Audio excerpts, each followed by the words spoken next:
मुझे ऐसा एहसास हो रहा था जैसे मैं थोड़ा सा भी हिला तो वो परछाई मुझे जान से मार देगी। इस हद तक मेरे डर की सीमा पार हो चुकी थी। Hello friends, welcome to Riya horror zone. तो चलिए आज की कहानी की ओर। ये बात तब की है जब मैं अपने दोस्त रवि के घर गया था। मैं बहुत दिनों के बाद अपने दोस्त से मिल रहा था। मैं उसकी शादी में भी नहीं जा सका था, जिससे वो काफ़ी ज़्यादा नाराज़ था। उसकी अब एक 3 साल की बेटी भी है जो बहुत ही ज़्यादा प्यारी है। रवि ने मुझसे शिकायत करते हुए कहा, बताओ ऐसा कोई दोस्त होता है क्या जो अपनी दोस्त की शादी में ना आकर उसकी बेटी के तीसरे जन्मदिन पर आए। इस पर मैंने उसे मनाते हुए कहा, दोस्त मैं बहुत ही ज़्यादा परेशानी में फंसा हुआ था। मेरे कारोबार भी सारे ठप पड़ गए थे। मैं क्या ही करता। लेकिन अब कोई बात नहीं, अब मैं हमेशा तुमसे मिलता रहूँगा। फिर उस दिन रात को हम सबने बिटिया रानी का जन्मदिन बहुत ही धूमधाम से मनाया। जन्मदिन का कार्यक्रम खत्म होने के बाद हम सभी एक साथ छत पर बैठकर बातें करने लगे। तो मैंने थोड़ी मस्ती के लिए भाभी जी से कहा, भाभी अगर आपको कोई भूत प्रेत की कहानियाँ आती हैं तो प्लीज़ सुनाइए ना। इस पर रवि ने कहा, यार तू भी क्या भूत प्रेत की बातों में फंसा हुआ है, ये सब कुछ भी नहीं होता, सब बकवास है। इस पर फिर मैंने उससे कहा, मैं तुमसे थोड़ी ही कह रहा हूँ, मैं तो अपनी भाभी से कह रहा हूँ। भाभी क्या आप भूत प्रेत पे यकीन करते हो? इस पर भाभी ने कहा, जी देवा जी थोड़ा बहुत मैं भी यकीन करती हूँ। इस पर मैंने कहा, थोड़ा बहुत इसका मतलब क्या है भाभी? तो भाभी ने कहा, यहाँ हमारे गांव में एक चुड़ैल का खौफ फैला हुआ है। तो इस पर रवि ने कहा, क्या तुम भी अपने देवर को डराने लग गई? अरे ये सब बातें एक अफवाह है और कुछ नहीं, इसमें कोई सच्चाई नहीं है। इस पर भाभी ने कहा, अरे आप भले ही ना मानो, लेकिन ये बात तो सच है ना कि हमारे गांव में पिछले 4 महीनों से इतनी सारी मौतें क्यों हो रही है? तो इस पर रवि ने कहा, अरे बाबा सबके मौत के अलग अलग कारण है। कोई बीमारी से मरा है, कोई एक्सीडेंट से मर रहा है। तुम भी ना इन बातों को पता नहीं किस किस बातों से जोड़ रही हो। तो मैंने भाभी से कहा, भाभी प्लीज आप मुझे बताओ क्या है इस चुड़ैल की कहानी। फिर भाभी ने आगे कहना शुरू किया, ये बात करीब 4 महीने पहले की है। तब हमारे गांव में एक आदमी रहता था जिसका नाम सरजू था। उसकी शादी को लगभग 1 साल हो चुके थे और उसकी पत्नी कुसुम काफ़ी ज़्यादा खूबसूरत थी। सरजू में एक बुरी आदत थी, वो काफ़ी शराब पीता था और रात को शराब पीने के बाद अपनी पत्नी के साथ हमेशा मारपीट करता था। उसी गांव में एक लड़का रहता था जिसका नाम था भोला। भोला बहुत दिनों से कुसुम को पसंद करता था। वो बहुत बार कुसुम से बोल चुका था कि तुम्हारा पति अच्छा आदमी नहीं है, तुम मुझसे शादी कर लो, उसको छोड़ दो। लेकिन कुसुम ने हर बार उसको प्यार से समझाया कि मैं अपने पति को धोखा नहीं दे सकती।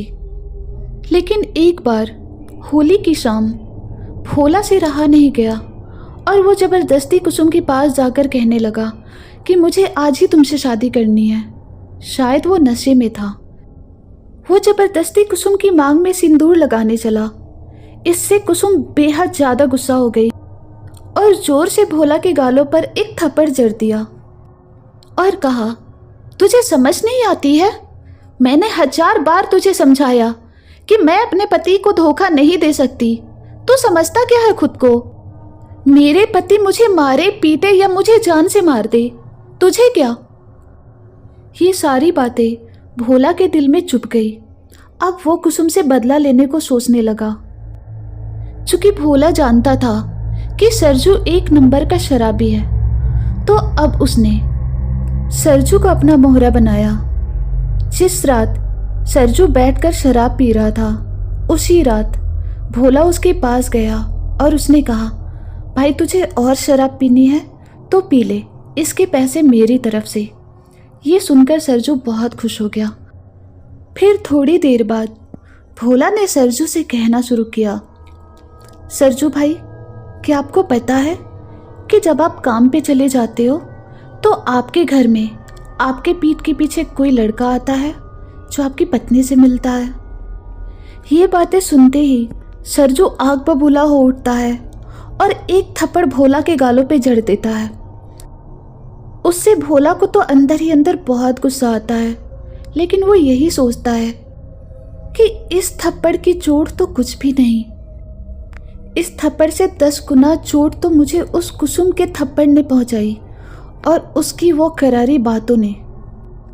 ये सोचने के बाद तुरंत भोला ने सरजू से कहा, सरजू भाई, भले ही आपको मेरी बातें चुभ रही हो, लेकिन ये सच है।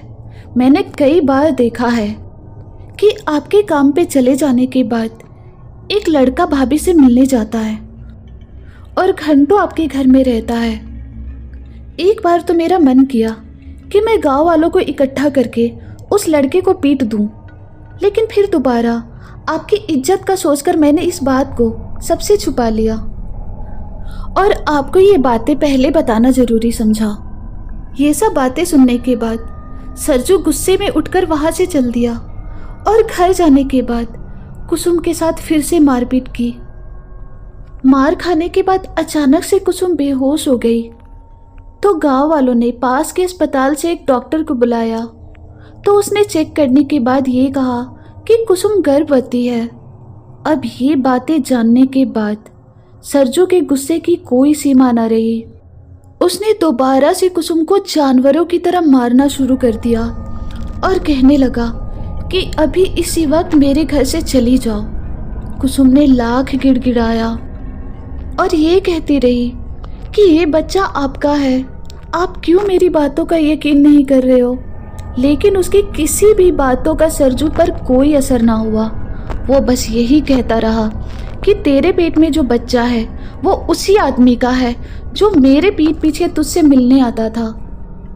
इस पर कुसुम ने ये कहा कि आपको मैं कसम खा के कहती हूँ कि ये बच्चा आपका है। मैं कभी किसी से नहीं मिली और ना ही आपसे कभी धोखा किया। ऐसा बोलते हुए कुसुम ने उसे बहुत विश्वास दिलाया, लेकिन अब सरजू पर कोई असर ना हुआ और उसने आधी रात को ही कुसुम को घर से बाहर निकाल दिया। उसके बाद वो बेचारी गांव में सबके घरों में जाकर गिड़गिड़ाती रही कि मेरे पति को समझाओ कि मुझे घर से ना निकाले।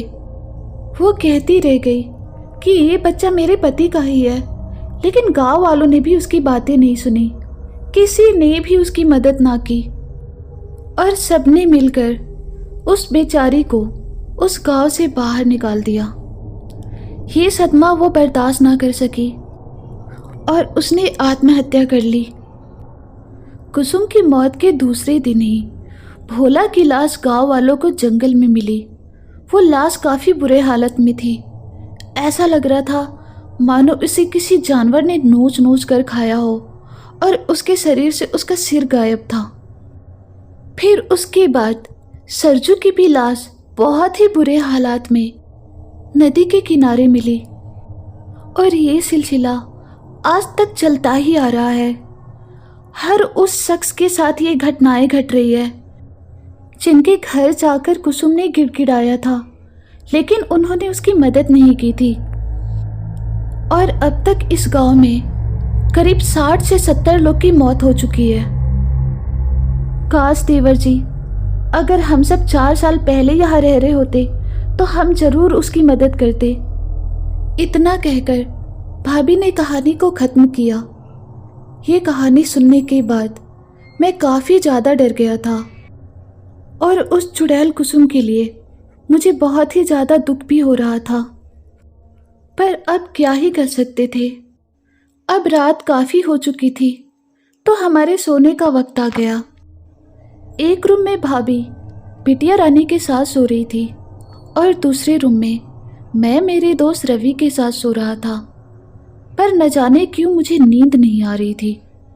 हर बार रह रह कर मुझे उस कुसुम की बातें याद आ रही थी और उसके लिए बार बार दुख हो रहा था। यही सब सोचते सोचते अचानक से मेरी आंख लग गई।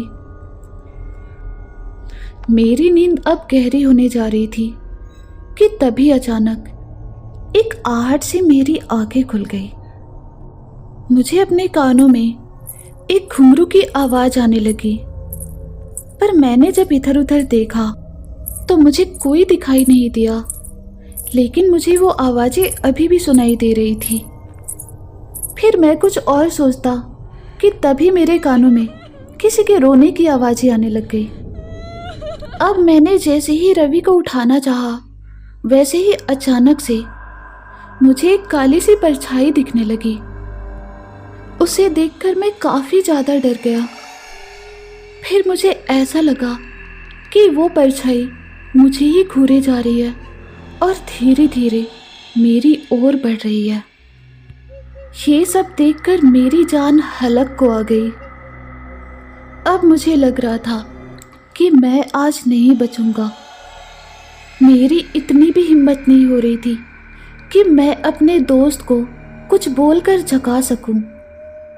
मुझे ऐसा एहसास हो रहा था जैसे मैं थोड़ा सा भी हिला तो वो परछाई मुझे जान से मार देगी। इस हद तक मेरे डर की सीमा पार हो चुकी थी। मेरे पास बस अब एक ही रास्ता था कि मैं ये दिखाऊं कि मैंने कुछ भी नहीं देखा। फिर मैंने अपनी आंखें बंद कर ली और चुपचाप ऐसे दिखाने लगा जैसे मुझे कुछ पता ही ना हो। लेकिन थोड़ी ही देर के बाद अचानक से मुझे एक डरावनी आवाज सुनाई दी। तुझे क्या लगता है कि मुझे नहीं पता कि तूने मुझे देखा है? ये सुनकर मैं काफी ज्यादा डर गया और डर के मारे चीखने लगा, और उसी चीख के साथ अचानक से मेरी नींद खुल गई। मेरी उसी चीख से अचानक से मेरा दोस्त भी जाग गया और उसने घबराते हुए पूछा, क्या हुआ? तूने कोई सपना देखा क्या?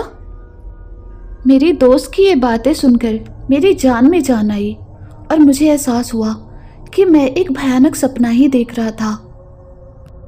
दूसरे दिन की बात है, जब सुबह सुबह अचानक से एक शोर सुनाई देने लगा तो हम सभी उस घर की ओर चले गए जहां से शोर सुनाई दे रहा था। फिर वहां जाकर मैंने देखा कि वहां एक औरत पागलों की तरह हरकतें किए जा रही है। वहां पर सभी कह रहे थे कि इस पर चुड़ैल का साया है। फिर किसी ने ये कहा कि रात को वो पानी भरने बाहर निकली थी, पर उसके बाद वो वापस नहीं आई। और आज सुबह सुबह ये एक बरगद के पेड़ के पास बैठी मिली। गांव वाले इसे यहाँ जबरदस्ती वापस लेकर आए हैं। वो सभी को देखकर कभी गुर्रा रही थी तो कभी हंस रही थी तो कभी बहुत ज्यादा गुस्सा हो रही थी। फिर अचानक थोड़ी देर के बाद एक शैतानी हंसी के साथ उसने मेरी तरफ नजर घुमाई और जोर जोर से हंसने लगी। फिर अचानक से उसने कहा, तुझे क्या लगता है कि मुझे नहीं पता कि तू मुझे देख रहा था?